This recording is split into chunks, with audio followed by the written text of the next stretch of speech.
Voilà, messieurs et madame, mesdames et messieurs, voilà la conclusion du magistrat. Et quelle est la conséquence juridique? Pas d'armes chimiques, donc pas de guerre chimique, par conséquent, il n'y a pas la possibilité d'appliquer le droit international. Et le point le plus important, c'est-à-dire la responsabilité de la partie américaine est tout à fait dégagée. Voilà. Voilà la conclusion du tribunal. Nous pensons que c'est une erreur fondamentale, une erreur capitale du magistrat.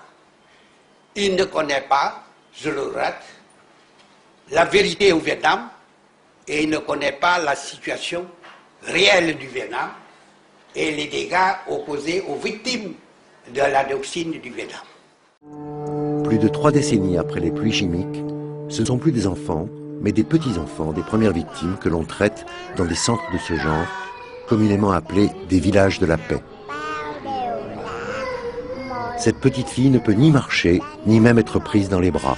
Ses os n'y résisteraient pas.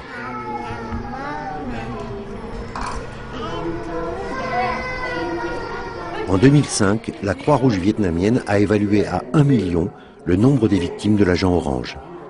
Parmi elles, plusieurs centaines de milliers d'enfants dont l'ADN pourrait avoir été modifié par la dioxine.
Une décision du président Richard Nixon suspend l'emploi de l'agent orange au Vietnam. L'un de ses composants vient d'être interdit aux États-Unis. Cependant, l'industrie chimique a fabriqué d'énormes quantités de ce produit, devenu soudain illégal. L'armée américaine décide donc de se débarrasser de ses stocks.